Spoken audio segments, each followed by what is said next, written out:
In the quiet outskirts of town, there lies a place abandoned by time, forgotten by all.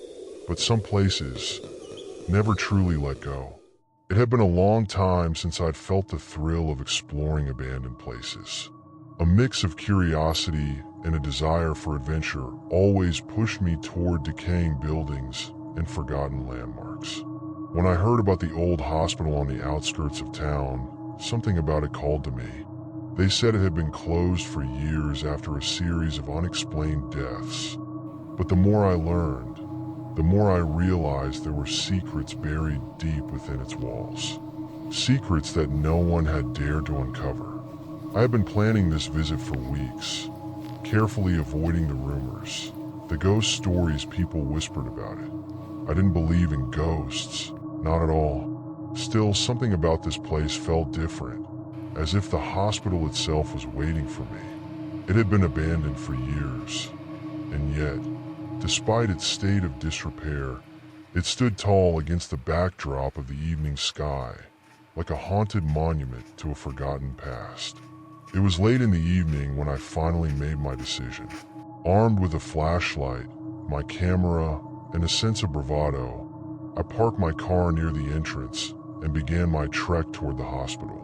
The night was cool, and a fog rolled in from the nearby woods, settling around the building like a shroud. As I approached the heavy front doors, they groaned as if the building itself was aware of my presence. I pushed them open, stepping into the lobby. The smell of mildew and decay hit me immediately. The air was damp and heavy with the scent of rot. The floor creaked under my weight as I moved forward, and the weak light from my flashlight barely cut through the thick darkness. Everything about the hospital felt wrong. It was as if the place had been frozen in time. Patient charts littered the floor, yellowed and torn. Rusted medical equipment was scattered carelessly around the room, and in the corner stood an old wheelchair, its wheels frozen in place. I shivered. There was no sign of life, no movement, no voices, nothing. But the longer I stayed, the more it felt as though something unseen was watching me, following my every step. I wandered deeper into the hospital, the hallways stretching out before me like a maze. The place was vast, far larger than I had anticipated. The walls were lined with faded paintings of serene landscapes, their colors dulled and chipped. It almost felt like walking through the corridors of someone's nightmare, trapped in a forgotten world where time had stopped, and the past was constantly trying to break through. I found myself standing in front of a large set of double doors, the words Ward C painted in bold letters across the top. The doors were slightly ajar, and despite the unsettling feeling in my gut, I pushed them open. The room beyond was frozen in time. Old hospital beds with cracked leather, rusted floor stands, and patient charts scattered all over the floor. The place had been abandoned hastily, as if something had forced everyone to leave in a rush. But it wasn't the state of the room that made my skin crawl. It was the feeling of being watched. My flashlight flickered and cast long, haunting shadows on the walls. I took a step forward, the floorboards groaning under my weight. The air was thick, and a strange chill clung to my skin. I was no longer alone. I could feel it, as if something or someone was present, hidden in the dark corners of the room. That's when I heard it, soft, like a whisper on the wind. My breath hitched in my throat. I couldn't make out the words, but it sounded like a voice, a faint, desperate plea.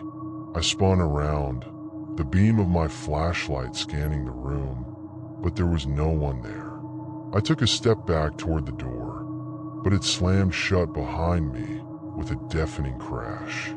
My heart raced as I tried the handle, but it wouldn't budge.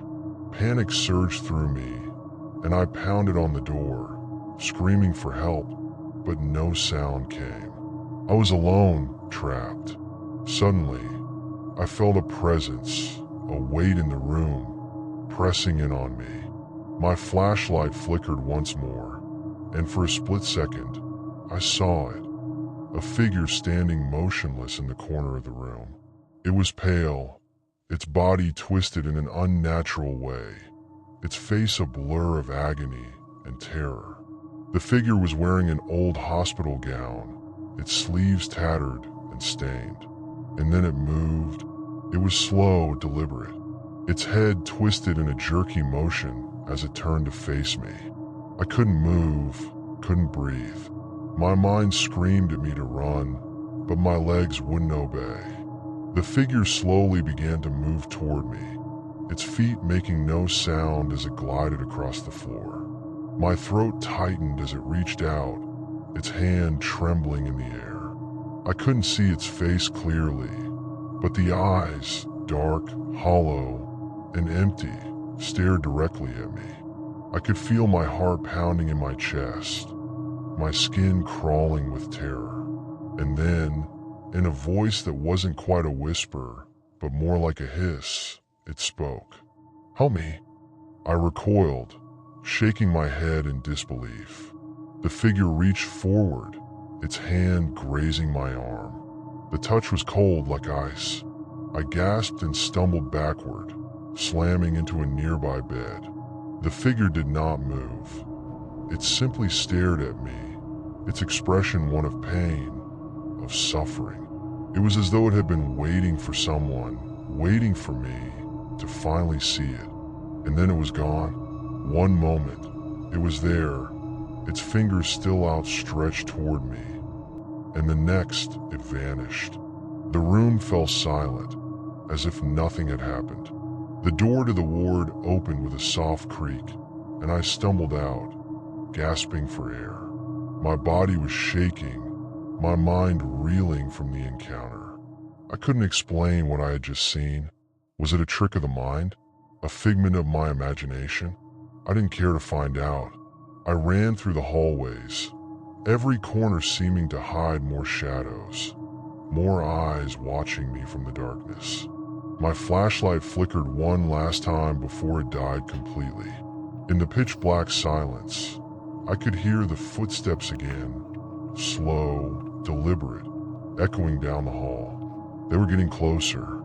I didn't stop running until I burst out into the fresh air, the night sky overhead offering no comfort. The hospital loomed behind me, its windows black and empty, but I could feel it. Something was still inside, watching me from the dark. I never looked back as I drove away, my hands gripping the steering wheel so tightly my knuckles turned white. I never returned to that place. But sometimes, when I pass by the hospital, I swear I see something moving behind the broken windows. Someone or something still waiting for release. The figure in the hospital gown never truly left. It's still there, in the shadows, waiting for someone to uncover the truth. And I wonder if anyone else will ever hear the whispers that I did in the darkness of the forgotten ward.